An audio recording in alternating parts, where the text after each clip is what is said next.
And we are live. This is Dark Journalist. Oh, what a fantastic crowd we have out there in the ideas from already tonight. Of course, tonight I am joined by the lovely Olivia. Hi, everybody. And Olivia, the circus is in town. It's the CIA UFO Disclosure Circus, which we're darn familiar with here on this program. But today it really was at one of its more crucial highs, and it was dancing in the aisles, showing up behind the actual whistleblowers, quote unquote, before Congress. And we're going to get into who was there and what kind of messaging that was all about. It's great to be here with you. We're going to do just a short, we'll go to about 9:30 tonight, if that sounds right, on the East Coast.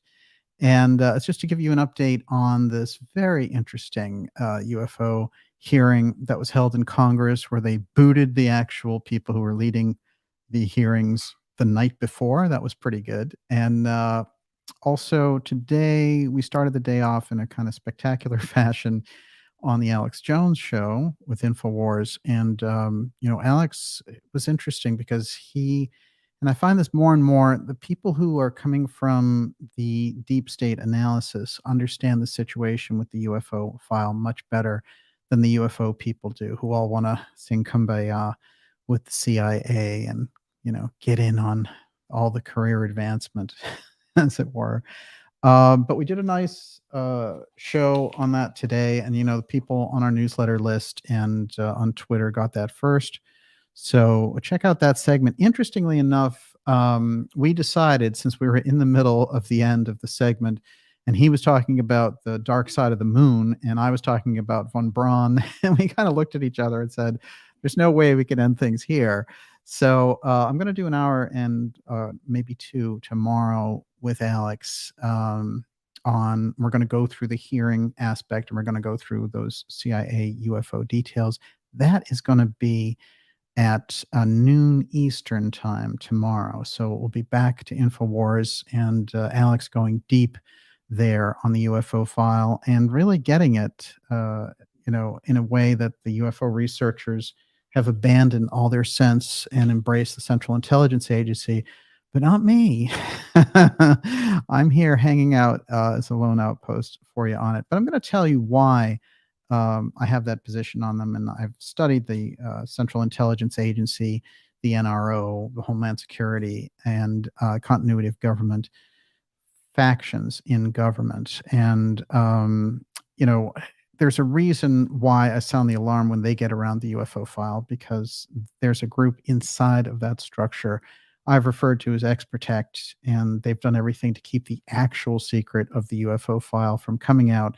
And they want to give you their version because either they're in a pickle or because these breakaways are breaking back in, and they want a large scale push behind their new technology.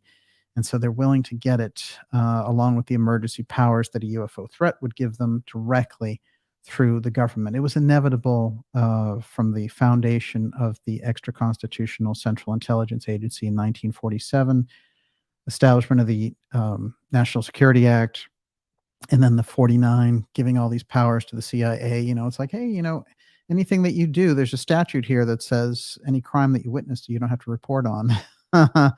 So, we get what we ask for there. And since that's never been corrected, that would be the first thing that a transparent government would do.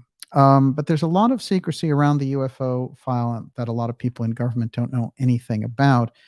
And then when they have people on the take who are in the op, you'll find these ops coming out once in a while. The Lou Elizondo TTSA op with DeLong and all those fantastic people from the Clinton administration, Podesta and all the gang.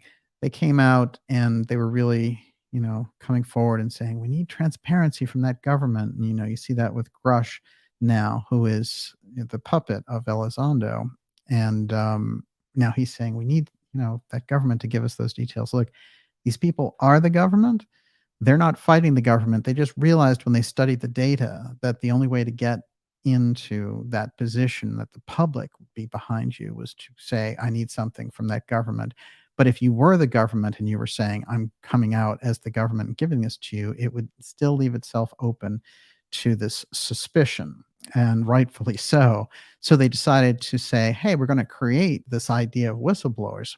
Look, whistleblowers, the term, you get people who are taking real chances and, risking jail. And people like Julian Assange and others, we see the terrible consequences of coming forward with this kind of information.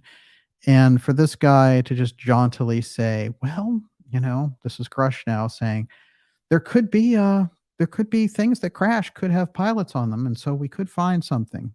The loosey goosey language, no data to study, nothing. Just this guy sitting there bloviating before Congress with a bunch of weird, nervous mannerisms. And this is the kind of show that they wanted. And then on the congressional side, they've been told, there's been a little birdie in their ear that like, UAP is coming. UAP is coming. And, don't call it UFO, whatever you do. And the UAP thing is a whole technology wave. And these people don't care anything about the UFO file. They just want to jump on board with that wave. So they're being manipulated by these puppet masters in the background. And that's what you saw today at the hearing, which was this hearing that was originally put up as the Congressman Burchett and Congresswoman Luna. And she's from Florida and he's from Tennessee, respectively. And they seem to have this great simpatico. They were going to do it. Last minute, last night, they announced we can't lead it because the congressional committees won't let us. And they install these hacks at the top to run through this thing. And there are all these excuses. Oh, they didn't understand how it worked. Come on. They've been in Congress. In Burchett's case, he's been in Congress plenty long time. And so they understood the rules. It's ridiculous. Or anybody could have told them while they're making idiots of themselves, right?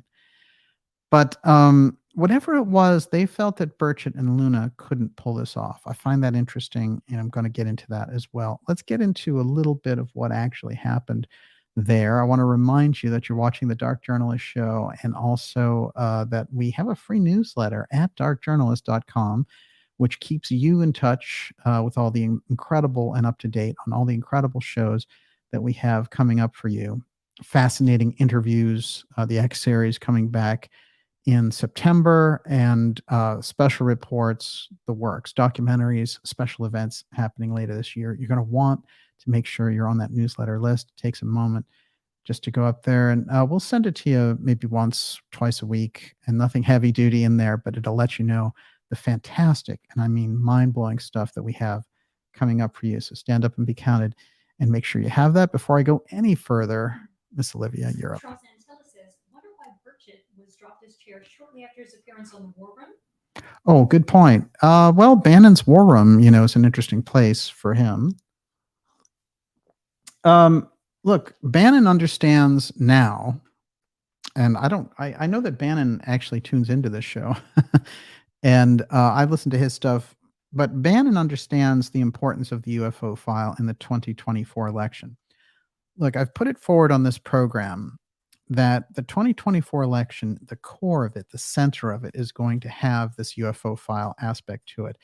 Robert F. Kennedy Jr. and Trump need to lead with their knowledge around that. Both of them have incredible depth when it comes to that. As we found out earlier now, our friend RFK Jr. has as his co-treasurer Edward Dowd, the financial expert who came out and blew the whistle on the financial system and was really working on some interesting things. He's another one of these guys that I've really taken a look at. And is that your volume? Try it now, Miss Olivia. How am I sounding, guys? Yeah. You're Okay. back on now. I Okay, see you on the thank you. board. All right. That was one audio test short. And the explanation for that is really quite simple. When I was doing the interview earlier with Alex, I had the dials all twisted around. So thank you for your patience. All right. Now back. Do you want to start off and say your question again? Well, I think you already answered it. Go ahead. No, go ahead and say it. Okay. I deleted it. Okay. It's the Bannon question. And basically, the idea was Burchett had just spoken to on the Bannon show. So that's interesting. And I think it does give us some indication there. But my point was that Bannon, being so deep in the Trump system, he understands that the UFO file is going to be crucial to the 2024 election. He's trying to get, I believe, Trump more on board with talking about this. it's a sensitive subject, but the cat's already out of the bag. Hit and hit hard with the UFO file knowledge on the Trump side and on the RFK Jr. side, and the Biden community, the committee that's running Biden in the middle will just be smashed by the two pieces coming in from the north and from the south there, and just, that's the kind of action that you're going to need in this election, because the country cannot afford to have the Biden administration in there destroying rights and privileges in the Constitution. That'll be the end of the day. So lead with that UFO file, because it's going to be there. They're already pulling their own false disclosure version. Come through with the real thing and upstage them, and you'll see some real heads roll. And that'll get us out of this 60-year shadow of the assassination of President Kennedy, which the 60th anniversary coming up November 22nd on that. And some of the meaningful news that's been coming out in relation to this is quite fascinating, actually, because it got released. A few documents got released before Biden said, you know what, we're not going to give you any more documents, even though it's the law, which was announced in 1992 originally, that they had to give them up by 2017. And they've been delaying and delaying. And finally, Biden said, no, I'm not giving any more CIA records. Well, before that happened, a record got out, and it was all about this individual who was reading Lee Harvey Oswald's mail, and he was a CIA agent. He was also someone who was involved in a large UFO encounter a few years previous to that in Russia, of all places. So all kinds of interesting pieces around that. But the Central Intelligence Agency directly involved with the assassination of President Kennedy. And in the historical record, the whole idea is, Oswald was just a wanderer who wandered into this book depository, and the president went by and he took a gun out. He was lucky. All that nonsense is gone. As we know, the building itself was owned by a cousin of Admiral Byrd, an oil man named D.H. Byrd, who actually raised tremendous amounts for LBJ's Senate launch. And he was also the lead investor in an aerospace company called LTV. And this is very interesting, because that company, before President Kennedy's assassination, was sitting there, just had no action going on. It was an experimental aerospace company, and he had invested $3 million. By 1965, after the assassination, the same investment was worth, back then, $55 million. What does that mean? Like 500 million, something like that. And, the incredible turnaround of this LTV, Lemco Vout company, and how they made all the helicopters for Vietnam and everything else. There's a gigantic crisscross. So the minute that Oswald is walking into that Texas school book depository, he is in fact walking into a hall of mirrors of aerospace, experimental aerospace. And whenever you get deep around the Kennedy assassination, that's what you see. And there's a darn good reason for it. And you actually saw it on display today in Congress, because these whistleblowers who were coming forward and supposedly giving, these deep UFO truths. And, I'll say Grush in particular, I want to point out, because Fravor and Graves just pretty much said what they always said as Navy pilots. Grush is the intel puppet in the middle. He's the one that they need to get things across with. And he was the one who kept putting himself and saying, I know this and I know that, but I actually can't tell you in a public session. So we'll do it in a skiff. And by the way, I don't know it personally, but people have told me things. So it's like the weakest possible link in the chain. And yet he gets, he says the most extraordinary things, right? So this is the nature of the intel, cointelpro, counterintelligence dance. And we know it well. We've seen it play out with the likes of Elizondo and Chris Mellon, who is directly behind Grush. Now, speaking of behind Grush, I'm going to show you some very interesting pictures from today, and then we're going to see what kind of a hearing that really was and who was actually behind it as a trial balloon.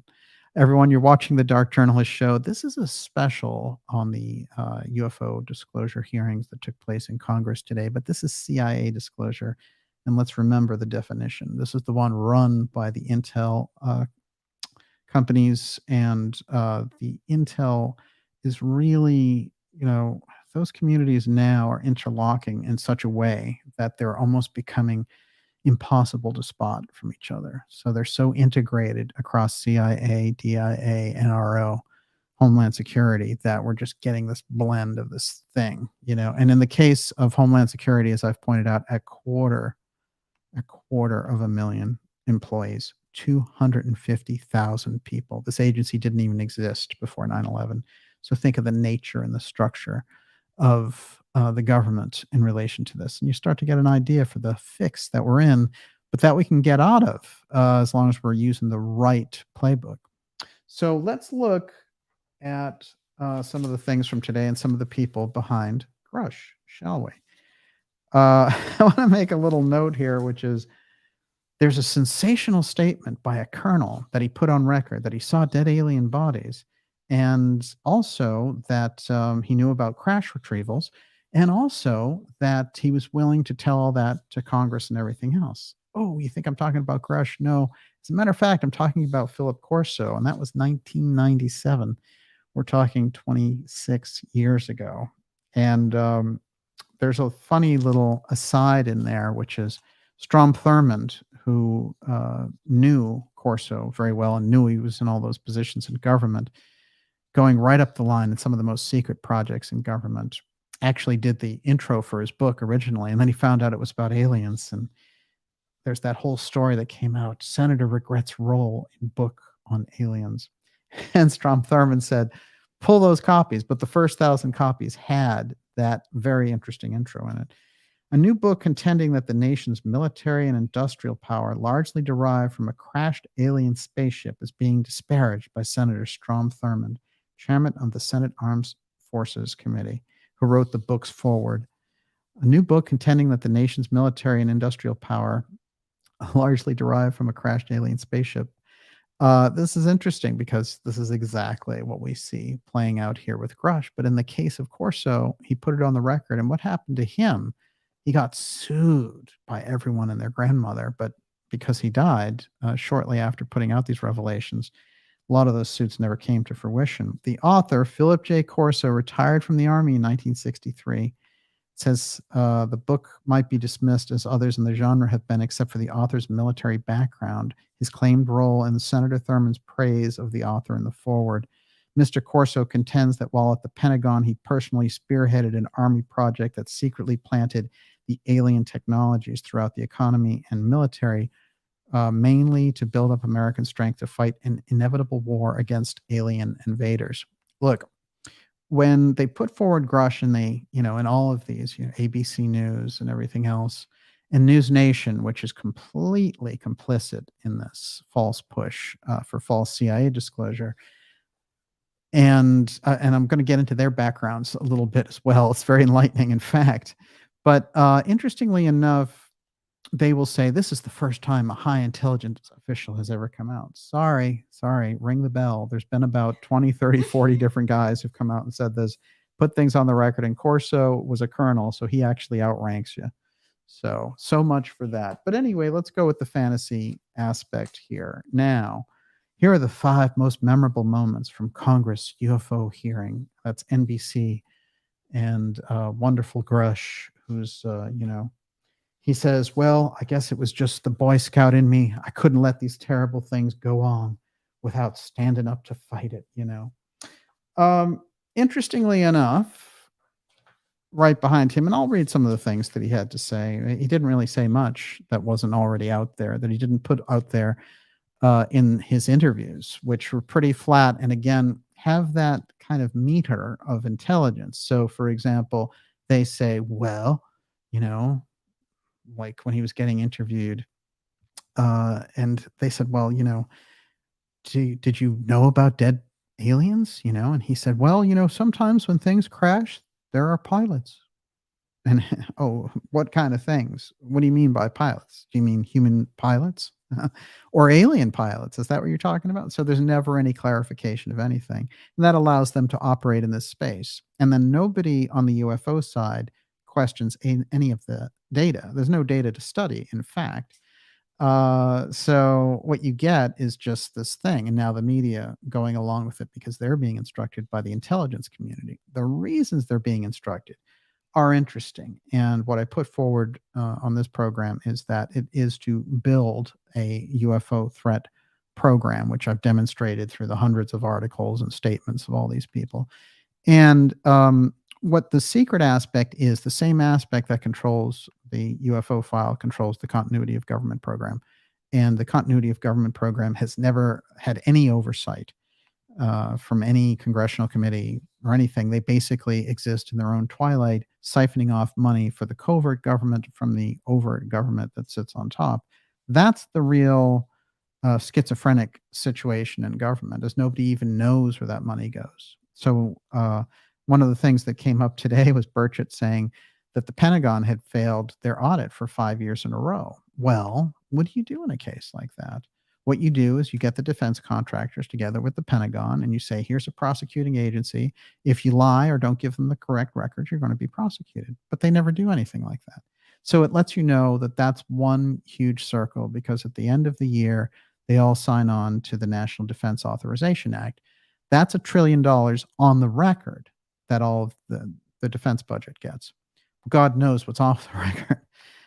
And every Democrat and every Republican signs off on that. And right in the middle of it, they have the president sign on to the September 11th emergency, which grants continuity of government powers in there. So as long as you have that as a piece of the government, you're always going to have this emergency structure, which can build massive underground bases, control UFO bases, and keep it all off the books and drain it completely out of the Pentagon, because the Pentagon doesn't have to give you any accountability anymore. So there's no record keeping. So just do whatever you want. If you're building a missile, then just build the government for 10 and it's over, right? There's no accountability. That's the nature of the problem. But let's keep going with their fantasy. Okay, so there's a few familiar faces, and I did say who's behind Grush. And remember, Grush is a major. He had worked at the National Reconnaissance Office. And, this is the interesting thing. The NRO is one of the most secret branches of government ever. As a matter of fact, the public didn't know it existed until 25 years after it was created. So you can imagine that there are departments in the government that we don't know anything about. So, for example, the whole thing about UFO, UAP, and changing the language, etc., may be to conceal a trail of this thing of an office that already exists. We know about AARO, which is the so-called UFO Defense Office, UFO DOE. And what you'll see are the people who originally were inspired to set that up. They got Rubio and Gillibrand to attach it to this National Defense Authorization Act. But then they started to criticize it and say, oh, it doesn't go far enough. And so Mellon and people like that could be like, that darn AARO, they're against us. And then they could have Kirkpatrick and Rubio be like, we can only confirm this and that and this and that. So they created their own dynamic. AARO is phony and Mellon and Grush are phony.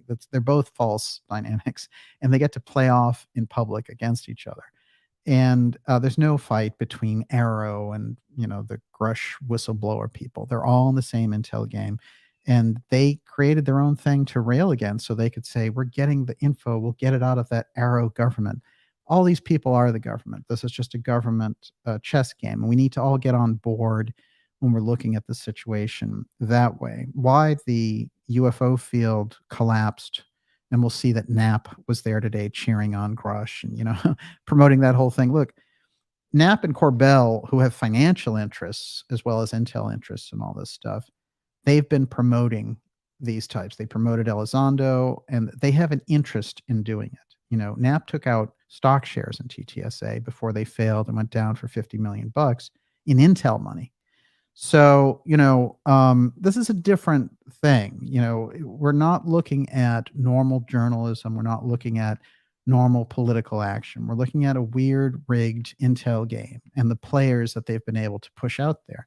So I never like to drag on any particular researchers. There's a lot of people in the UFO field who have dropped the ball on this because, they've been so sidelined for anything meaningful by the same intelligence agencies putting up a wall of secrecy for their whole careers, so that they were marginalized the whole time. So that by the time the Central Intelligence Agency was like, hey, the top search in the United States in 2016 was UFOs. Let's use that now. This is the time to use it. And these people were like, hey, you know, CIA wants to give us disclosure, and they wrapped their arms around them. That's the way that it went. And I was, you know, I had a front row seat to all that stuff, and I saw people who were normal, hardcore, deep researchers previously flip out and just go and be like, if you challenge the CIA person, you're challenging disclosure, and you know, you'll be made to look foolish, and all, I mean, real crazy stuff. This is what happened. So that whole field collapsed. It's pretty much disintegrated. What you have are these kind of stooge structures. So it is just a kind of a vassal state for intel playthings. Now, the next aspect that takes place here and how I can demonstrate this is, for example, sitting next to and sitting behind Grush is a very interesting figure here who is circled. And let's see if I can pick him out here. Yeah. That's our friend James Clapper. We think. No, There's that some is, controversy around no, it. it turns out that he was there. Okay. But yeah, that's true that at first there was a lot of people being like, is that or isn't it? But no, that's Clapper, all right. And there's some other very interesting intel people in there as well.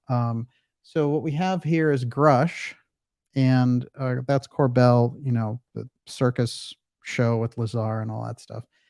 And Knapp, who used to do very solid reports, but threw in with this whole CIA thing. Not sure the background on that, but you know, Robert Bigelow has been pretty involved in a lot of these things.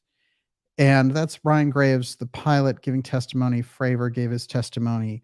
And in the middle was the Circus of Lies piece, was all Grush.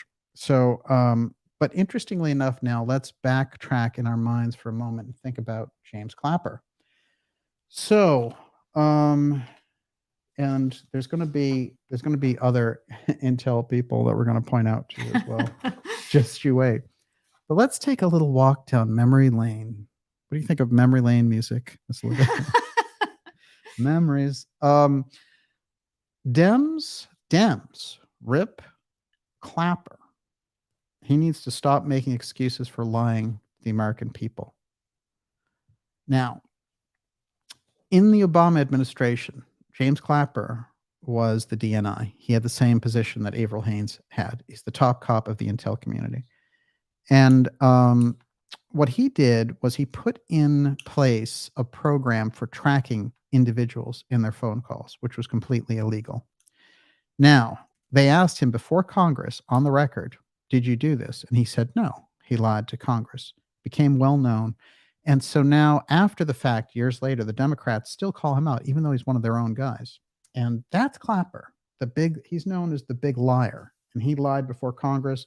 He lied to the American people about his surveillance program. He's a liar. And he was Obama's liar. And so that made it okay. Remember that it was Elizondo, maybe in one of his famous lies, where he said, I was personal assistant to James Clapper. Well, that would be interesting if it's true. Now that we see Clapper front row at the Grush hearing, then maybe Elizondo was involved with Clapper after all. All right. Now, ask yourself, what does the top cop who's now disgraced as a liar, who's been thrown out of government, what does he have to do with a UFO disclosure?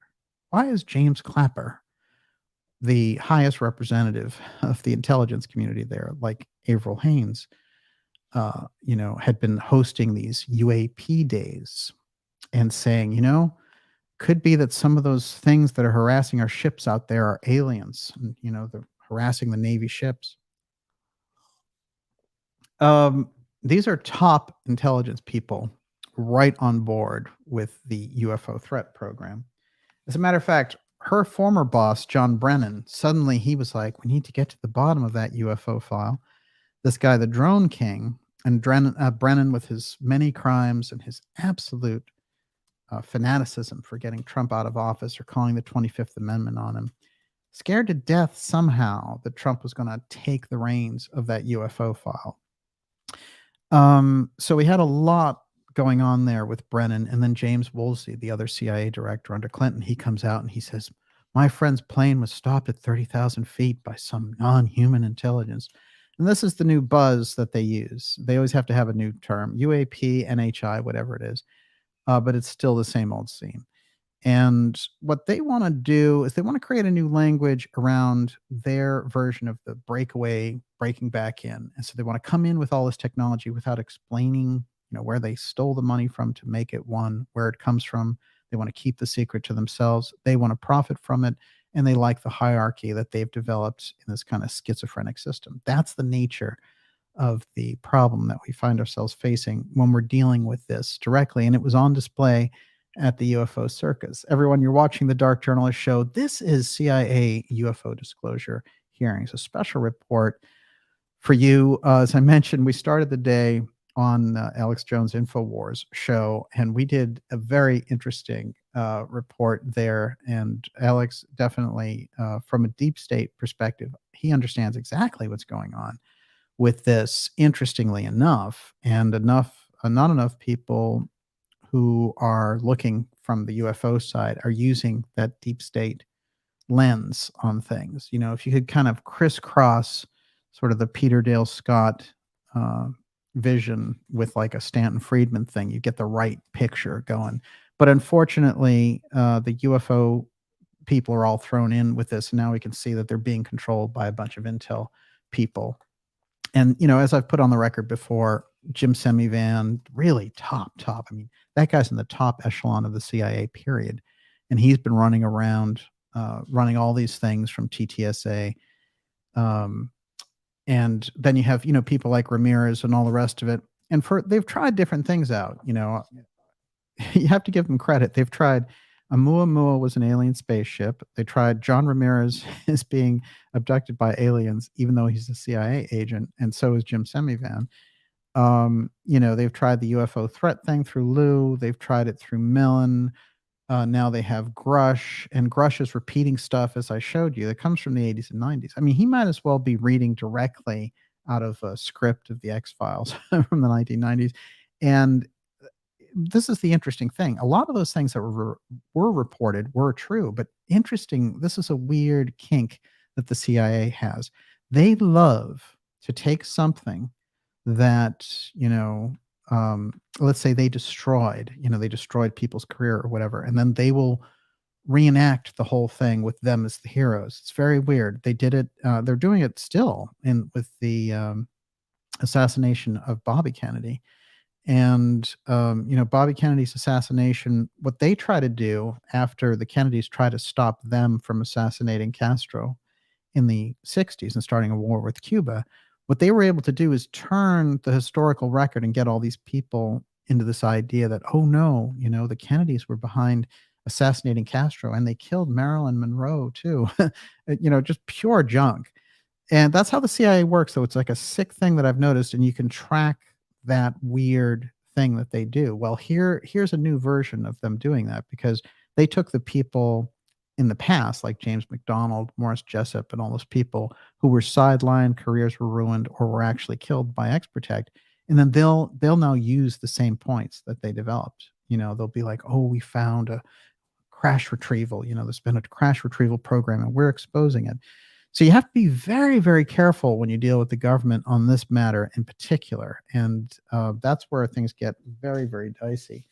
Clapper being at that hearing today is the clearest possible signal that this is a CIA operation run to create an alien threat, and that they're putting this forward hoping that they can get the edge for saying, well, Grush is giving you this thing. They have this program. There are these aliens out there, and we're going to get to the bottom of it and make that government give you the truth.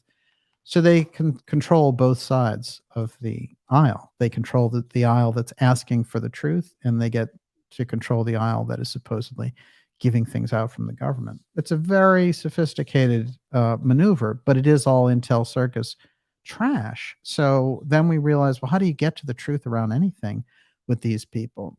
Well, the first thing is, we've defanged, even with the ideas from and our outpost here and the way that it's spread, we have defanged different types of ops that they have tried, because sometimes when those ops can't get off the ground, or they don't have enough organic support, or something like a strange signal comes in from a show like ours and just, kind of asks the right questions, well, then they run into problems. They run into a lot of problems.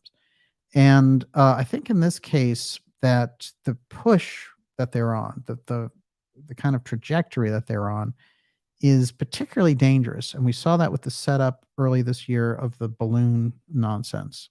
And then hey, we're shooting down these alien pilots, over Alaska and things like that. And, Justin Trudeau saying, we have shut down this dangerous craft and we'll show you the footage. And then later being like, oh, there's no footage to show, it disappeared. And if you dig into that, it's funny too, because it's actually General Van Herk from NORAD who made a call to Trudeau and said, make a statement because we're coming in there, and so he came forward with a statement saying he was shooting something down. And I think as Castro's son, he has the right to say that. Wouldn't you agree, Ms. Lynn? So Clapper in the audience, even the Dems, as I pointed out, the Democrats themselves know that he's a disgraced intelligence official. So why is he sitting right there? And by the way, I hate to point this out, but he's sitting right next to Knapp. And that's pretty disturbing. But also having this kind of circus thing with Grush there and then the two marketing people, Knapp and Corbell, that's also very, very bad optics. So this whole thing right away had circus vibes. When they pulled the two people who were leading it, that was also another circus move. So Burchett and Luna got sidelined after they created the whole thing. So too much weirdness to count. In the lead up to it, News Nation, which has been very strangely behind Grush and this whole wave, and they were somebody who were in dead last place after spending all this money on a cable news network. And then they put all of this stuff behind this UFO threat piece to kind of rehabilitate themselves.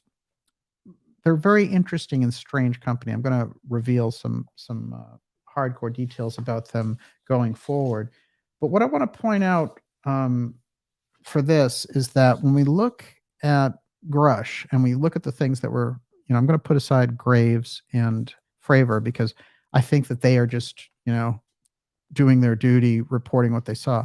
I want to point this out about Graves, Ryan Graves, who's the Navy pilot, who came forward originally with TTSA.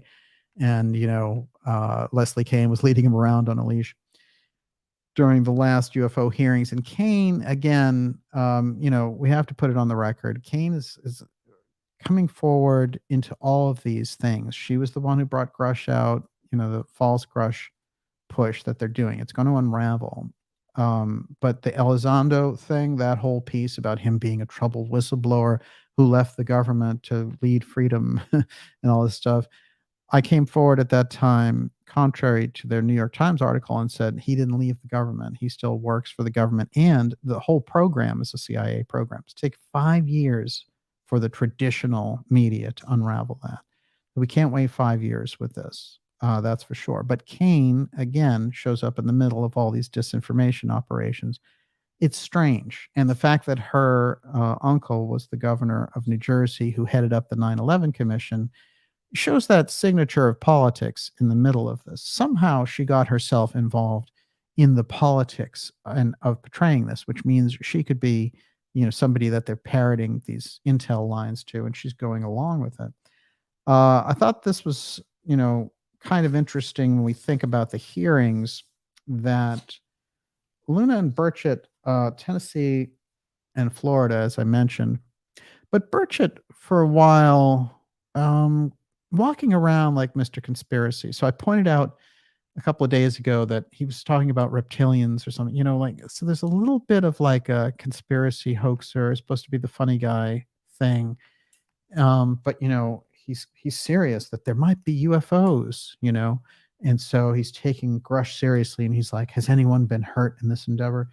Again, a lot of odd things to track there. And so what I would say to Burchett is, if you're serious, ask these people serious questions. And so, don't give themselves answers that lend themselves to kind of clickbait. Ask some real questions. Ask, has anyone in the Central Intelligence Agency asked you to come forward to do this as part of creating a UFO threat program? That's a good question. I'd love to hear that asked. Okay, Luna over here. Now, it's very interesting. Luna has a husband in special forces. She had a very early career in the Air Force, as it turns out. And then she became, I pointed out, a Wonder Woman influencer. And, she looked like she had a career as a model going on Instagram and everything else. Then she switched out and went directly into this hardcore career as a congresswoman and is a big, big Trump supporter. And, she's called out some very good things and really put some good things on the record. Here's what's interesting about Luna.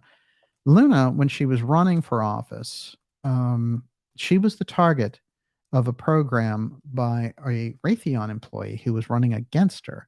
And he was talking to other campaign people, and they recorded him saying that he was hiring a hitman to remove her from the race. I kid you not. And I did a show a few weeks ago on this and put the details in there. And he fled. He went to the Philippines, and then he shows, he goes under the radar, and she takes over. She wins that election.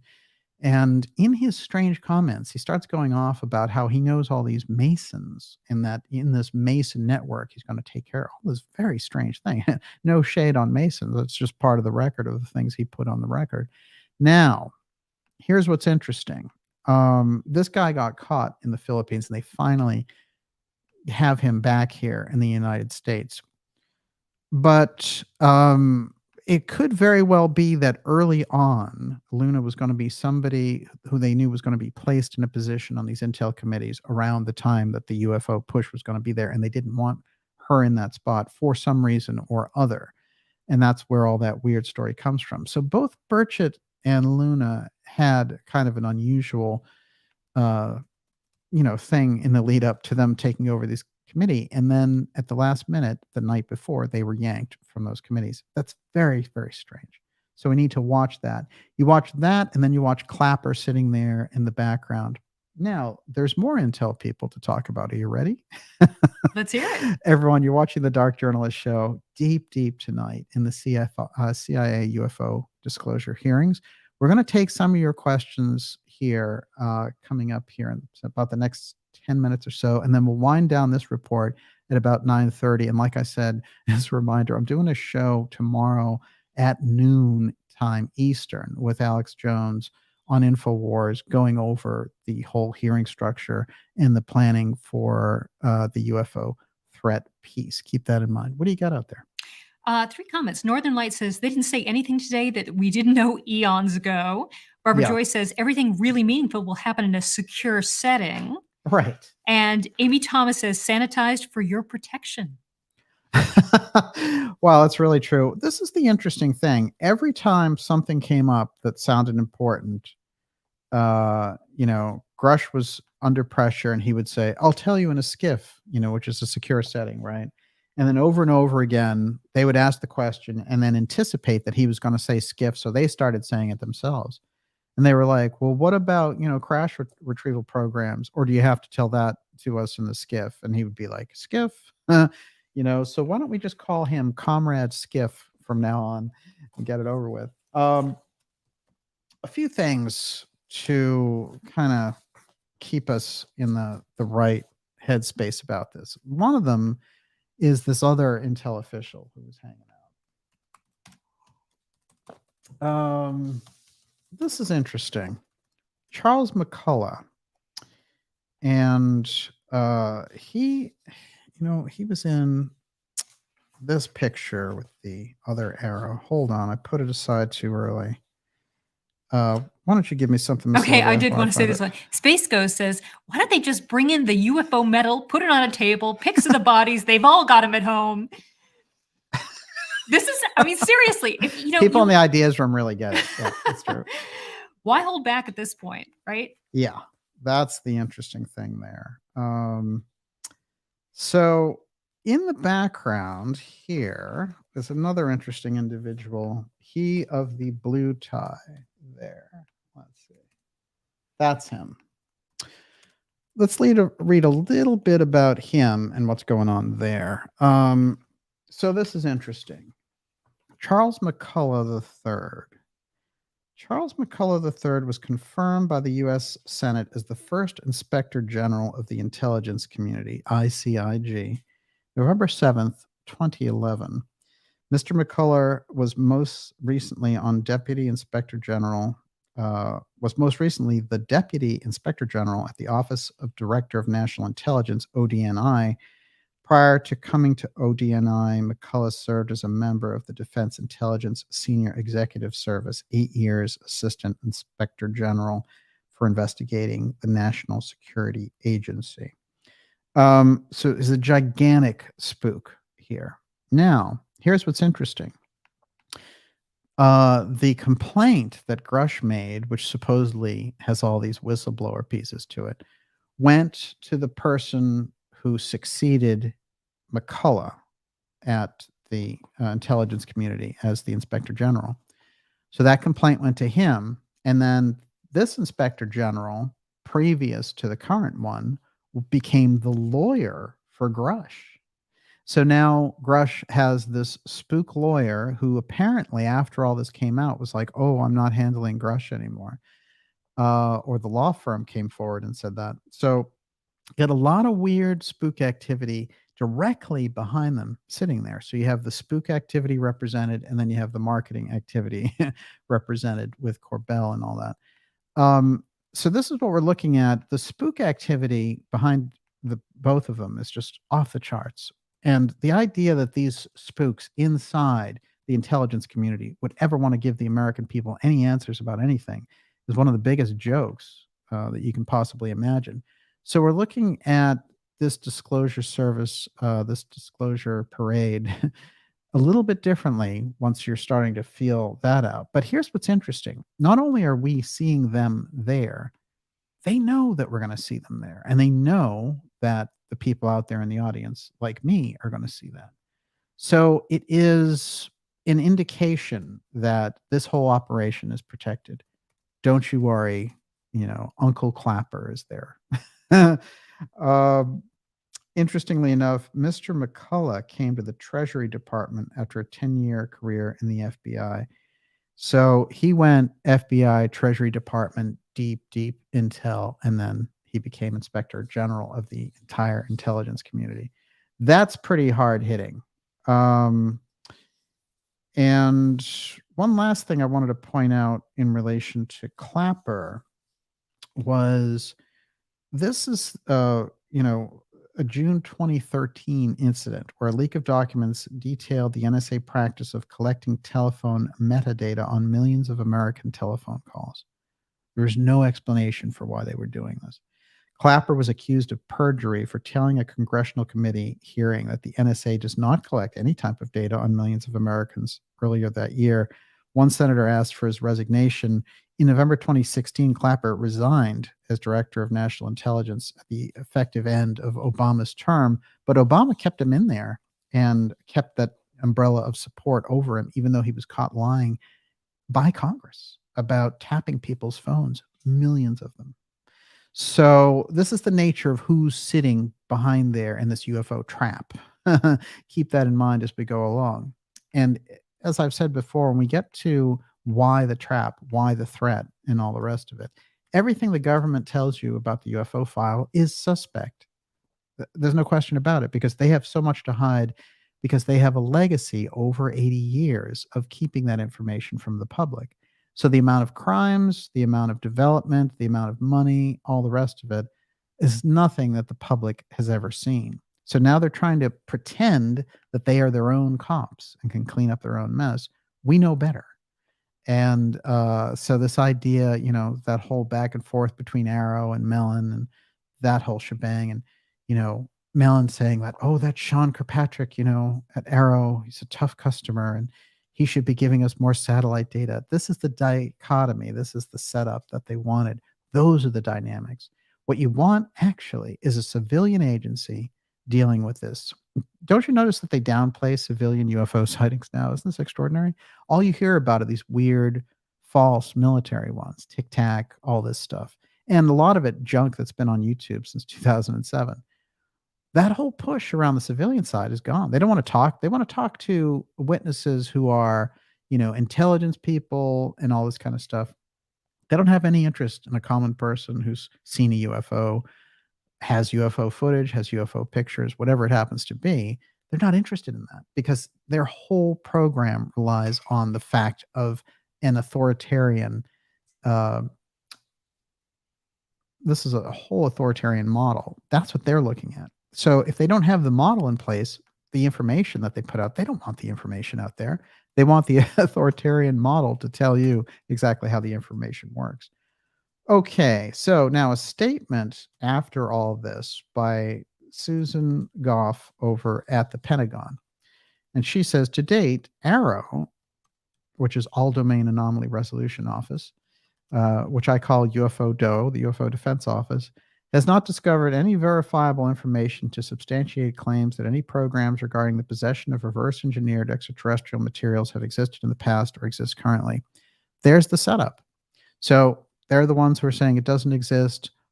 Grush and all of his CIA people are like, let's get it out of that government when they are all the government. So either way, they're happy because with whatever story that they've created out of this, for example, if they wanted to create the idea that, oh, we did find an alien and, we've learned that the DNA and the strands and all the rest of it mean that the human origin story has changed, or that we found this reverse craft and, all these types of things, that means that there's a UFO threat coming. We figured that out.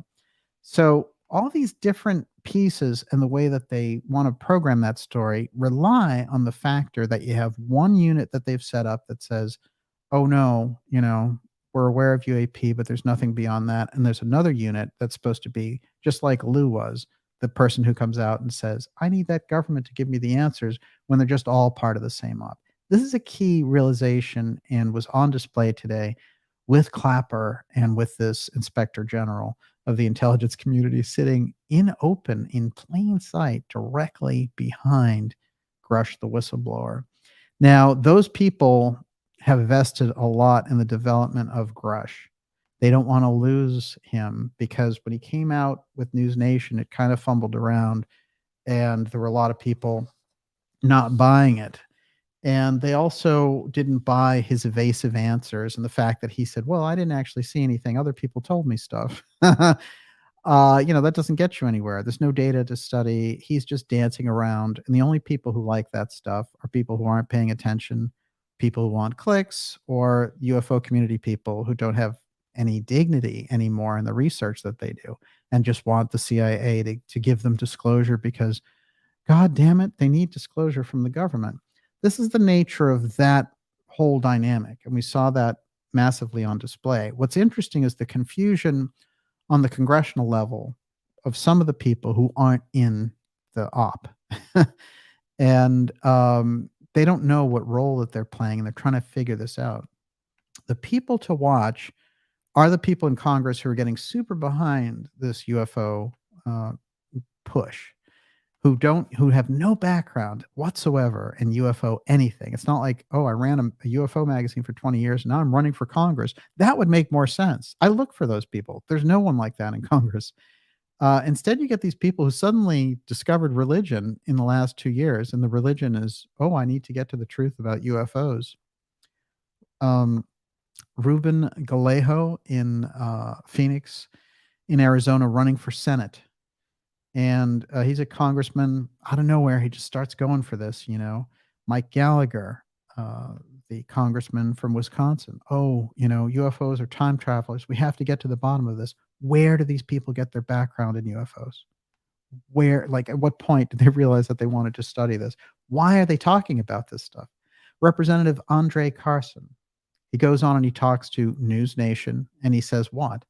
He's sitting there and he says, we could be dealing with interdimensionals. Well, Grush brought up interdimensionals today. They like that one. So, they want to play all sides of this fence. They're also like, well, there could be an undersea threat, and they'll take all the real things, like the story of Atlantis, for example, which we're doing real research now, bringing that story to light. they'll take that and they'll be like, we'll use that as part of the op. We'll say, well, maybe there's an undersea civilization that eluded us if people won't buy aliens, and we're fighting them. So we'll get the emergency powers through that. They literally are throwing them all up in the air. So they're throwing all the signs up in the air and see exactly what's going to hit. Interestingly enough, it's getting to a point where the average person is looking at this stuff and being like, this sounds crazy. What are these people doing? And it's very interesting because the people who understand and have that background in the UFO file, and so many of us in the ideas room do, and have been watching the development of this, including the abduction phenomena, the whole thing about Blue Book, it's a family intergenerational understanding of the subject. There may not be any one consensus about exactly what we're talking about here, but certainly, there's the idea for a long time, aliens are abducting people, and there was a whole alien wave of abductions that seems to have stopped, right? And that's curious too. So we get ourselves into very interesting territory to try to figure out what's their next move, moving this into a government level where they're playing the part of the concerned citizen, trying to get action out of the government, when in fact we know very well that these are people who are government people, and they don't have the background in the UFO file. There's no reason for somebody like Gallagher to be standing on chairs and waving a flag about UFOs. Somebody in the back room told him, get on board with this stuff. Senator Gillibrand, Senator Rubio, they got in the back room with him and said, you got to get with this because, it's coming in. That's weird too, so that leads you to the question, what on earth are they planning? That's the thing we should take out of the UFO circus today. Everyone, you're watching the Dark Journalist Show. This is CIA UFO Disclosure hearings, a special report. We're going to go to about 15 minutes here, so we'll go to your questions now. Miss Olivia, you're up. Dr. Who 534, the same intelligence community that is keeping the lid on the Biden family corruption is certainly not going to expose the truth on UFOs. Yeah. 1,021 gigawatts. Please ask DJ his thoughts on the UFO hearing being the same day as Hunter Biden's court hearing. Yes. And Max Lupo says, is this distraction from the Hunter Biden plea deal thrown out by the judge today? That was interesting. Everyone, and I cite the legal scholar Jonathan Turley, Andrew Napolitano, everyone thought this ridiculous idea that you could let Hunter Biden skate by saying, I did a misdemeanor and I'll do community service for a week. For all these bizarre crimes that he's been committing was the way to kind of, keep the Biden administration safe. And it's interesting because they've been doubling down on the Jack Smith, I'm going to arrest Trump, and all of these things that they're planning to do. And Trump not only being ahead by 30, 40 points on the Republican side, but beating Biden and any Democrat challenger very handily at this point in the polls. If you pull a guy like that out and put him on trial and all the rest of it, it's such election interference that it makes anything else look ridiculous, and we become an instant banana republic. So that's the corruption on the government side. If we look at the things that the government has kept as secrets and needed to be forced, look at the secrecy around, Pfizer and the COVID op and all this stuff. These people are not interested in the truth. I don't know where this ever came up. What's so fascinating to me is what was appealing to me about the independent research community in all of its different facets is they understood that the government would hide these things, whether it was, ancient aliens or whether it was assassinations or whatever. The government wasn't interested in giving you any of that. This new invention of the whole kind of Corbell freak show thing where they love the government, and they love CIA disclosure. We can't wait to get those CIA people to tell us. And they use the whole, we're going to make that government tell us, while praising the intelligence people who are the government. It's like a totally bizarre, schizophrenic situation. So with clarity, what we can say is the government never voluntarily gives up that type of information or power, and they're not going to do it in this case either. Now, if they have a motivation, like a UFO threat to seize emergency powers because they realize the candidates and the people that they have can't maintain the type of ruling majorities, then that is different because they'll use their own versions of these things to get them out there, and they'll use our own belief systems against us. That's the kind of weirdness that we are witnessing here. That's why you have Andre Carson sitting there going, could be interdimensionals, the Kennedy case stands out there as that shadow against the backdrop of the American deep state. And in that Kennedy case, we find very simply that these same institutions covered up the assassination of President Kennedy by his own intelligence community. They haven't come forward with any of those answers. They've said, we're not even going to give you those records anymore. Forget it. So they're not going to give you anything meaningful on any of this other stuff. That's a show. And as a matter of fact, what's interesting is that Chuck Schumer said, well, I'm doing my own hearings. That paragon of virtue, Chuck Schumer, who said to Trump early in his administration, look, if you don't play ball with the CIA, you're going to be out of here, boy. And he said that publicly. That's great. Good old Chuck. It's interesting, though, that he said, you know what we're going to do? We're going to set it up just like the JFK Records Act was set up. Well, that's so great because the government doesn't give you any of those records. So it's a bizarre situation. Now, let's forget about them and their weirdness for a moment and just think about the mystery itself and some of the more legitimate cases that are on the record. These people have experienced other beings with advanced craft, and it looks like the advanced craft are directly related to what we think are aliens, right? Betty Hill's drawing of the leader, right? The drawing that Aleister Crowley made of Lamb, conjured being, large head, that's 1920.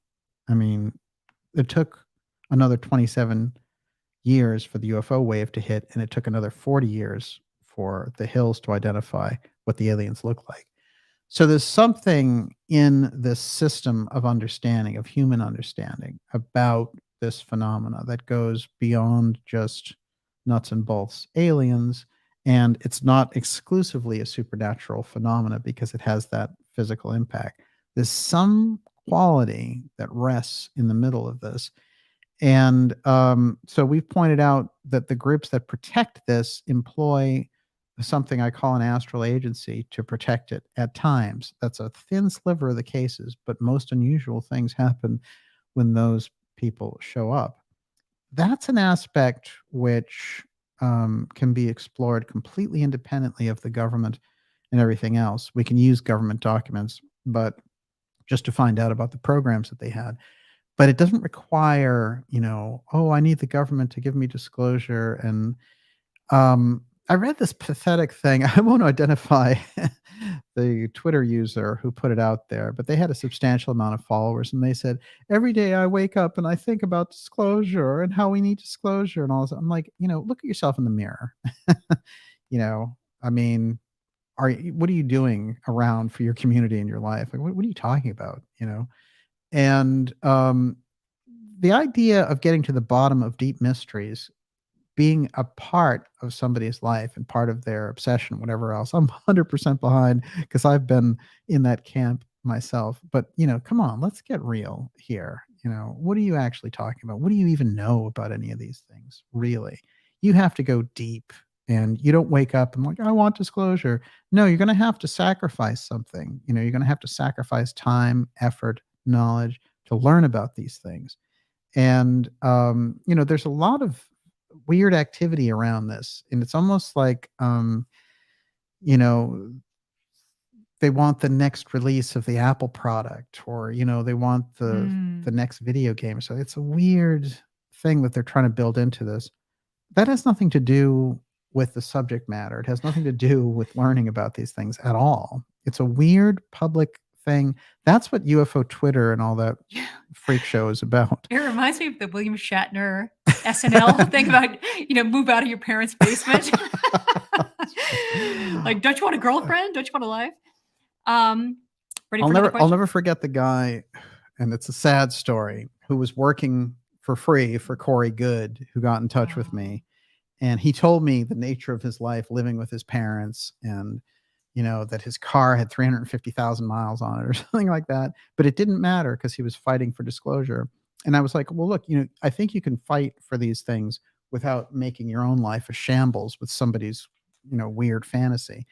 But this is an interesting thing because it gets down to balance, and discovery and balance are very important. You need to have a certain kind of intuition, insight into a thing in order to get to a level of understanding it. And it requires tuning in, as it were. So, it's not some kind of it's not going to make any difference to your own development as a human being unless you're engaged with it in a process like that. Otherwise, it's just, you're better off not knowing, frankly. So, I think this is an important thing not to let that settle in. And when I see these types of things around that reminds me of entrainment addiction, And I remember when they had these cases of people using the game Candy Crush, and they had all these people addicted to doing Candy Crush. And there were far more games that had this. But, there's a weird addictive quality that comes from using screens and using video games. And we see it in the worst cases with pornography and things of this nature. So you get all of this types of study. And then the people who study the UFO file who want to roll it out will intentionally roll out this dysfunctional behavior and pretend that it's normal. And so, I think when you're on a track of trying to find out about these mysteries of life, it's very, very important to have a kind of balance in yourself to start with, or else you're better off not doing it. I really believe that. Okay. Yes. Okay. Dawn Divine. Hey, DJ, longtime fan from Canada. Do you think this Tic Tac Foo Fighters is ancient technology, alien technology, interstellar, interdimensional, or breakaway? Well, see, the Foo Fighters are some of the most interesting because it's before any of the UFO waves. It's before any of the ideas were injected into the problem. It was technically a war problem because they were seeing these things, although the Foo Fighters didn't interfere. But what they did and what they could do, if you listen to those pilots' descriptions, is they would follow them in formation and do everything that they did. And they were kind of studying them. So there's some phenomena there immediately that you're tracking and dealing with. And, I remember, and I go back to the story about Lindbergh talking about when he crossed the Atlantic, there were all these voices that broke out in his plane at a certain point. You could say he was hallucinating, but I don't think so. And they were astral voices that were talking about, the different excitement that they had for him crossing the Atlantic. And then when you get into any kind of occult sphere, they always talk about the spirits of the air. So there's some factor there that is part of kind of human evolution for us understanding, just like the whole idea of elementals or life after death or telepathy. There's some factor that's just a little bit beyond where we are now. And but there's no question about it. And people who, I've heard this before about UFOs or demons or something. Look at the Foo Fighters. I mean, those were just lights that were following planes. What were they? Those aren't demons. So what are they? And I think that demonic energies and that type of stuff can masquerade as anything, can masquerade as an alien or anything for sure. But I don't know, I would never ascribe any kind of demonic anything to something that was a craft flying around, So it's very interesting. And there's a whole orb, consciousness orb thing, like in the story of Thomas Townsend Brown, for example, when the orb that's over the pond where he's at this very elite prep school, which is the same one that Donald Trump went to years later. And this orb, he's standing there with his horse and the orb comes at him full force and it knocks him down. And he sees his entire life to come in front of him. And he also sees the technology that he's supposed to develop. That is something that goes outside of our time and space. It's a kind of intelligence. And it's a kind of presence that shows up over and over again in the record of humanity. And I don't think we have a good name for it. But nonetheless, there is something extra immediately going on there. And when you get into certain places, Arizona in particular is one of them. You hear about it in the Pacific Northwest. They're just spooky by nature. It's like there's portals at every turn in certain places. Just like the hot zone, we have some exciting shows in the hot zone coming up for you in the fall. And the hot zone is one of the most unexplored, unexplained mysteries of all. So yeah, I mean, it's pretty fascinating. I hope that goes somewhere to answering your question. Yes. John McKeever, how long have we had a secret space force? Probably from the very beginning. So I would say since the late 1940s. I think that the space impulse was developed through the early aero clubs. So that brings us into the 19th century, into the early 20th century. They had inklings about going to outer space. Did somebody reach the moon before our moon program? It's funny because I ask very interesting researchers like Farrell and Bosley and others this question, and they tend to believe that yes, that the Apollo mission, because of the high stakes nature of it, wouldn't have been done publicly in case it failed for the first time. They would have to have done it already. And I definitely believe that that's true. Now, I also believe that in ancient Atlantis, they had an advanced program of flying, and I get that directly from the mystery school records of Rudolf Steiner's anthroposophy and all the Casey work. Gurdjieff supports that as well. And whenever they get around that, you can see if you get past a certain period of humanity, all the advancement is there.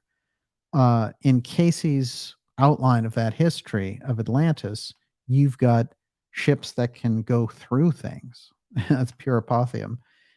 They can go through mountains, not just over them or above them. They go in the water, they go through things.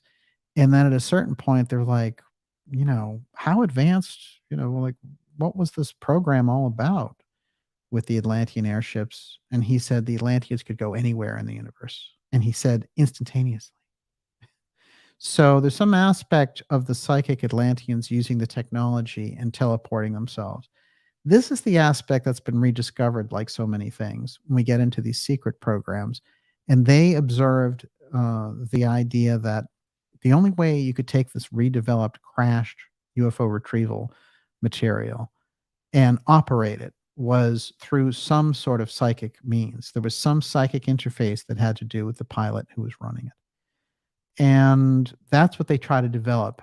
And that's why von Braun had Russell Targ develop an ESP machine to test the NASA astronauts. He wanted to test to that next level. I'm sure there's a very important story from the early 70s of this filmmaker, his documentary filmmaker, and he was working for the Nixon administration because the Nixon administration wanted to put out a UFO documentary, and they were ready to come out with a lot of disclosure as a way of utilizing Pine Gap and the alternative energies they were developing, because they were in a real big Arab oil hell in 1973. And this is part of what made them get rid of Nixon, by the way. But in any case, as he was going through the Pentagon, he had carte blanche. And Nixon had said, let this guy see a whole bunch of stuff. And one of the things that he saw were these soldiers. Now, this is 1973. And they're sitting there with electrodes in their heads and huge screens in front of them. And they are visualizing things on that screen directly from their minds. That's the level of the technology that they had then. That's, 50 years ago? How far advanced are they with that? When we have these conversations about, what can AI do? What happens literally when the social media app starts reading your mind? X everything. Hey, you know what? X everything. I can read your mind. Well, that's probably something we don't want it to do, frankly. That's the harmonic piece. So you can see there's a larger worldview to take in on these things. So when they separate it down and they're like, we have scary aliens and, we have crash retrieval bodies and things like that. It has nothing. It's it's the most base level of looking at the nature of the problem. Another interesting story that comes out of the Aztec UFO crash story by the work of Scott Ramsey and his wife is that I found this absolutely fascinating. The craft that crashed in Aztec, New Mexico in early 1948 was largely intact. But when they had the scientists go in, they'd have them go in with a medical team. And they realized that the people who were working to observe things or take metal samples, whatever it happened to be, could only be in there for 15 minutes. Now, that's an apotheum style thing as well, but it has a direct correlation to health. And apotheum can work like that also as a reality distortion field. That's why we have things like UFO lands, nothing ever grows there again. That's why time slips, time gets missing. And, people are like, well, I saw a UFO and then 6 hours later, I was, you lose time and you lose all these different things because the interaction with the other reality, the UFO file has a number of these examples of reality just changing and shifting. Now, the X technology acts exactly the same way. This is the stuff that Tesla had tripped into as well. It relies on the magnetic currents of the earth. It can distort all kinds of things. When you hear about things and the mysteries of like the Bermuda Triangle or whatever, again, you're getting things that do not correlate to traditional models of reality physics. So that's the whole apotheum piece, which we've outlined in this program, and we'll go a lot deeper on. But I think that gives us some examples. There was an example of a case where, these military people came out years later and they said, well, we came across this small craft. We went inside and it was this gigantic thing as big as a football field. That's like Alice in Wonderland. So, you're dealing here with almost like a consciousness field. It has to be the major consideration when dealing around these things. And you can't just take them on hey, I developed a motor level. Everyone, you're watching the Dark Journalist show. This is a Dark Journalist special report, CIA UFO disclosure hearings. We'll take a couple more questions and then we'll wrap it up. I just wanted to make sure we got on board with all the things that were going on today. As usual, I have lots more to get to, but I'm sure that we will in upcoming reports as well. Miss Olivia. Okay, I got to get to this one. Rehoboth Farm, is the space fence to keep them out or keep us in? Well, that's a really good point. Alana Freeland has tracked this the best, and we need to get her back on the show. She did an incredible geoengineering book, and all of her books, I think, are, again, they're so ahead of their time that we're catching up to what she's talking about. And I remember her telling me, I think it was 2016, that the object of what they were doing was to make us all walking towers in their electromagnetic grid. And more, as I read things now, it's like everything that she said is like the headlines that I'm reading today in the science manuals. So it's quite interesting. But yeah, I would say the space fence is designed as a grid to control things on the ground. And at a certain point, you're going to have it as a construct to basically, it makes Earth a gigantic imprisoned environment. And when you have all these things, like the Elon Musk Starlink and all the rest of it, these things are outside of normal. A lot of this stuff shouldn't be getting through and being approved on the level that it's at. But it's because he's in so tight with the military that you're getting that kind of carte blanche for somebody like that. So, no, there should be much greater oversight with people on that level. And they should explain directly how we have not gone back to the moon in 50 years.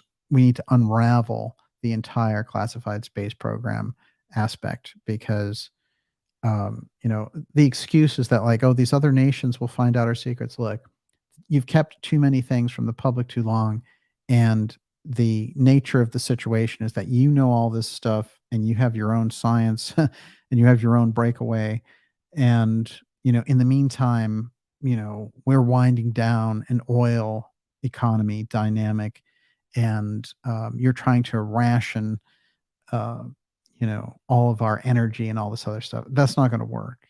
This isn't medieval times, and we've already gone through the American Revolution.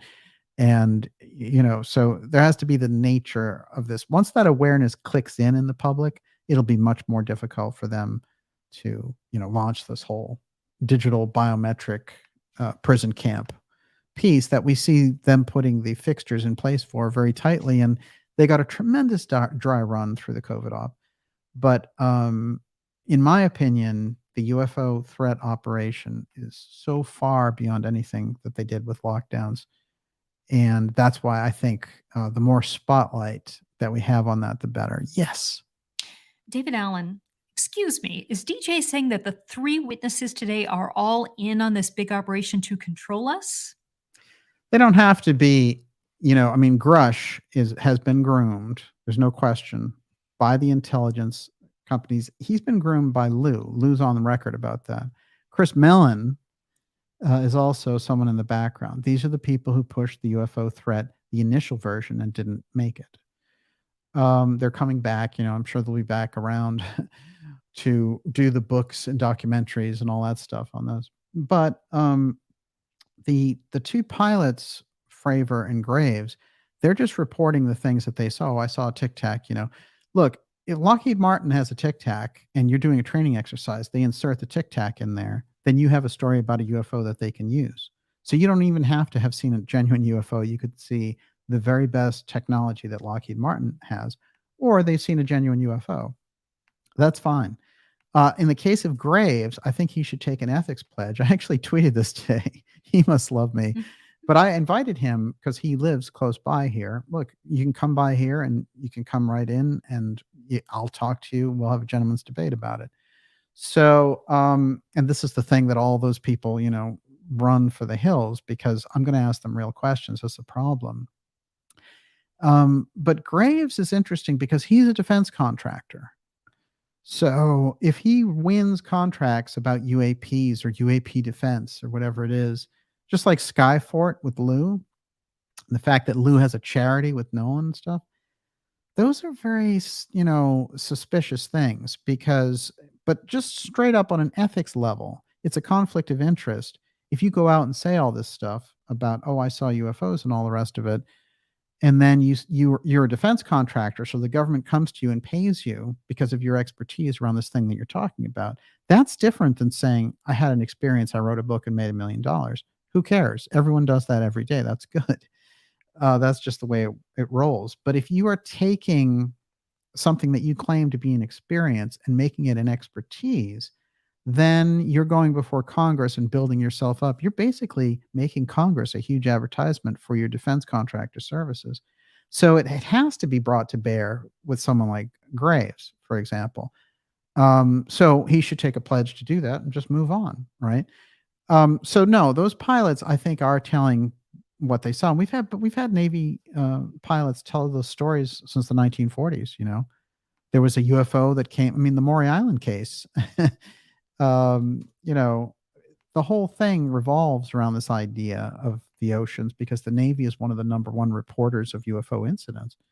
So, but Grush is different, and you could tell in the QA with Grush, the grandstanding that he did was different. They would ask Fravor or somebody, do you know about dead aliens and things like that? And Grush, when he got questions like that, he would be like, I'm aware, and I can tell you in a skiff. Or he would say, I was told this and this and this. And there was no question that he didn't like on this level. But those guys were like, no, I don't have knowledge of that, whatever. And so some people might say, well, Grush just had a higher level of clearance or whatever. Well, it's mysterious with Grush because the problem is that he was at all these UFO conferences the year before, seen being groomed by Corbell and Knapp, and they're sitting behind him. And remember, they're a huge marketing op behind this. And then if you have Clapper there, then what you're putting together, just put those pieces together. You've got intelligence people at the highest level, by the way, proven liars like Clapper, not traditional regular intelligence people, but really like the cream of the crop of the liars. Counterintelligence people like Elizondo, Semivan and all those people, very good trained liars. That's their job, remember. And then you have the Inspector General of the intelligence community sitting behind Grush. It's not a good look. What it says is we're intel puppets who are protected under this system, and the congressional people are getting those signals back and forth. So I would look at that situation today with those three people as Grush lying his face off and the other two telling their normal story, which doesn't have the impact because it could easily be, Lockheed Martin running the Tic Tac. And with that, Miss Olivia, I think we're done with our special report. Okay, for actually, tonight. this is the best question to end on. Yes. Fair Isle. I have a question. If we cannot trust official government sources, who do we need to hear from that can be trusted by the masses to basically bring open, proven, reliable disclosure?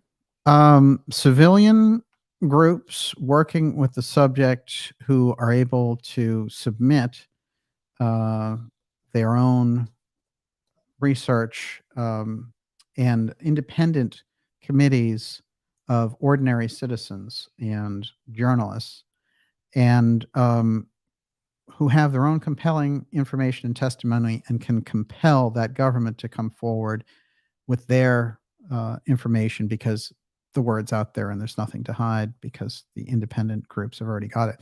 They're trying to close down the access of the independent groups. And you'll see this over and over again. This is UFO Inc. Remember when they show the one thing, here's the UFO, it's the Tic Tac and the whole thing. No, there's tons of very good video, photo, and all the rest of it from ordinary civilians. Why isn't that stuff being broadcast by News Nation? Why isn't that stuff being broadcast? They've been trying to incorporate the UFO file, and what they want to do is get it to a point where you can't talk about it because it's a national security issue. That's where they want to take it, because they want their narrative. They don't want you to know the real thing. Since when is the government going to give you the truth on these things? They won't. The government has to be compelled to give you the truth. And we need leaders who will support that transparency, like RFK Jr., like Trump. These are the people who are interested in that, particularly RFK Jr. In the Biden administration, they're just interested in giving, more money to tempt the nuclear exchange with Russia. They're locked into the World Economic Forum. It's just a done deal. And he's run by committee. He doesn't even know where he is. He said 100 people died during COVID yesterday. I mean, so he's a walking comedy show, but it's not funny in the grand scheme of things. So we need to move into a much better paradigm. We have the people to do it. And if we have Kennedy as the Democratic nominee and Trump on the other side, you've got lots of grassroots in both of those movements. And I think we've yet to see exactly what Bobby can do. Don't underestimate Camelot. There's a lot of fire with that smoke. And I'm going to close out with somebody who also brought all this stuff to our attention and paid a big cost for it. And he told us all about the UFO file. And this Oppenheimer movie is out. This guy was a colleague of Oppenheimer's, and he was on his same level, but he's discarded by history, interestingly enough. And that is Robert Sarbarker, who I've pointed out on this program doesn't even have a Wikipedia page. Well, a couple of things about him. And he's been in the midst of this X research since the early episodes, but he was Dr. Robert Irving Sarbarker of the Washington Institute of Technology, oceanographic and physical scientist. He died in 1986, but before he died kind of under strange circumstances.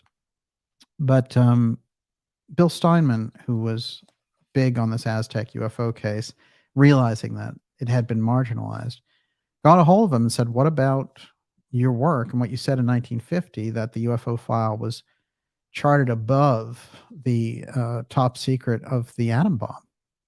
And, where do you think of those comments now? And what about the whole program? And he said, I don't mind talking with you about that. We had UFOs, we had the bodies. And as I recall, they were insect-like. And we try to figure out how they were able to sustain the incredible turns and G-force and all the things that would happen. And we were studying them. And we try to redevelop the craft. And, Vannevar Bush was in charge of the UFO file for 20 years. And then, there's this whole lineage of people who took over. He put it all on the record, not an MJ-12 document, not some secret thing, the burnt memo. You have to guess, well, maybe it's a real memo, maybe not. This guy in an interview put it on the record, and he put it on the record 3 times in the 80s.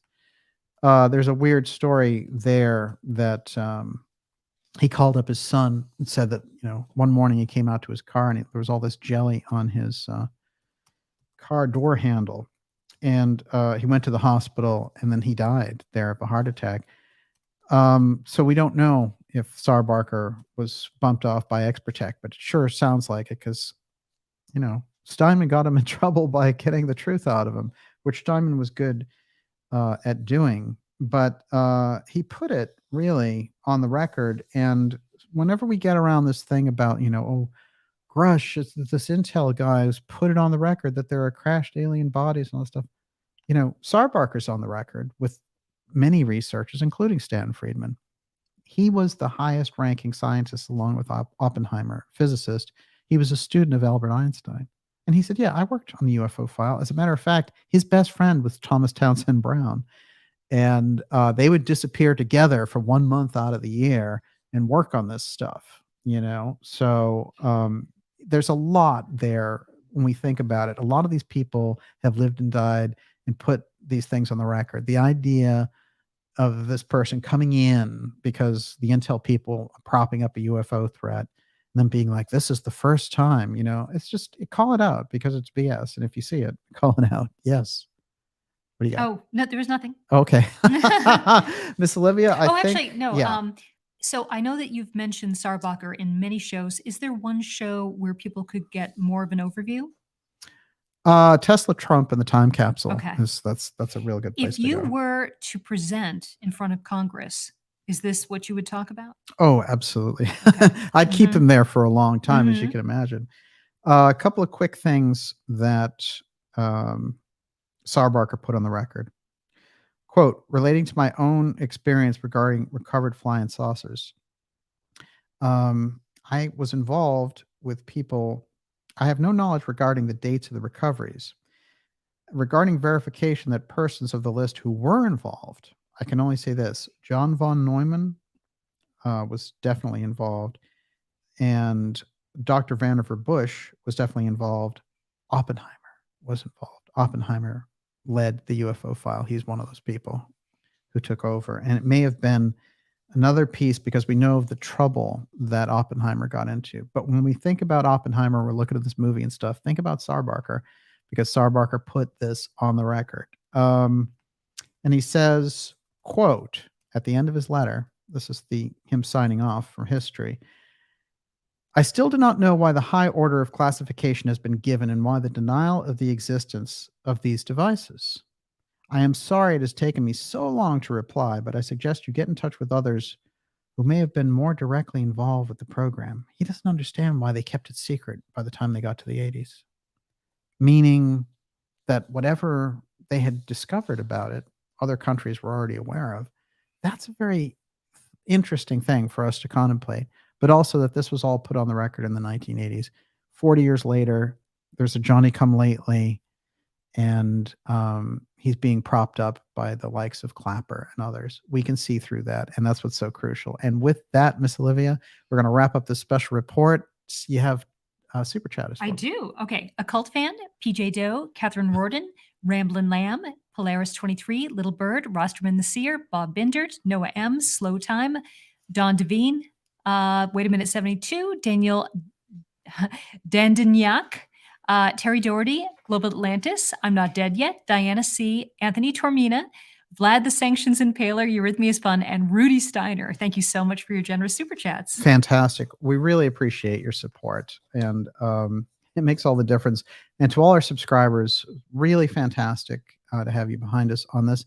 We will be covering this story, of course. Like I said, tomorrow I'll be on Infowars at noon Eastern time going over this with Alex, who I think is doing a great job of getting in there and ferreting out the details of the government operation on this.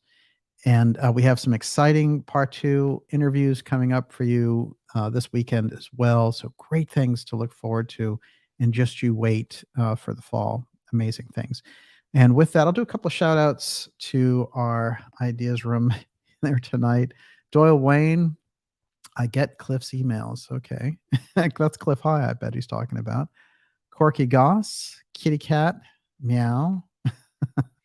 Excellent. Trident Vibes. Thank you. God bless you also. Fantastic. Majestic 12 is a coven. Wow, that's pretty interesting. I would see that that's very likely true. DJ, which show has the Ireland UFO encounters? There's a few, but look for the Tuatha De Danann shows. That's the really kind of hardcore, but it goes back a couple of years. There's a new one that we'll have for you in the fall as well. I know Kate's out there. It's great to see you. Lonnie Zamora. Gary has that one. Very interesting case from New Mexico. Policeman runs across some very unusual aliens who are taking a break. Let's see what else we got. Red Cap Goblin. Good night. Sleep well. Nicely said. Judy Hanks. DJ will tell us more in the skiff. Exactly. You know it. Don't worry about it. The skiff. We'll have Grush in the skiff. We'll slap him around a little and get some answers out of him. Well, sometimes you might say that the sun comes up in the morning and then goes down at night. Oh my God. It's incredible testimony. Did you hear that? Not only that, but sometimes there are clouds that obscure the sun, and we call that two-dimensional clouds. Oh, gee, thanks. That was really most of that hearing today. Grays are made. Now you're getting into it. Absolutely. Al Qaeda, Olivia Wings girl, we could tell Congress they will get overtime 2.5. Exactly. Fantastic. I know Gigi Young was out there. It's great to see you. And we're going to have Gigi for an interview shortly. I'm going to ask her about that for next week. What's up for Friday? Alchemy by Angela. I already said we have the part 2 interviews coming out. Okay. Are they coming up Friday night?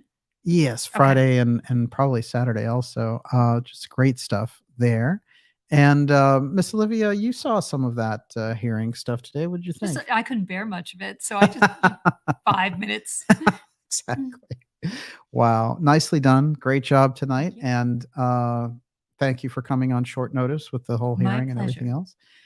Everyone, we will see you all on Friday with some interviews. And we'll see you tomorrow with the Alex Jones show at noon and Eastern time. And have 90 minutes, right? Yeah, I think it's an hour or two. I think it might get into 2 hours, but we're gonna go through some interesting things. We talked about it, and Alex has a lot of very good story. He understands the UFO aspect quite well, actually, and in conversation, he has his own very dynamic language about it and experiences, not UFO experiences, but things that he's heard and talked to in his own career there with Infowars. So we're going to get into that as well. And it says end broadcast after all, but it never really ends. So thanks so much, everyone, for being here. And let's see if there's anyone else out there. Can't wait. Debbie McAdoo. There you go. Absolutely. Thanks so much. And, it says end broadcast, but never really ends. Excellent. And, never let it be forgot that once there was Camelot. And if Bobby Kennedy is anything like he appears, we might have it again. So this could be a very magical time. Have a great night, everyone. We'll see you tomorrow. God bless. Noon.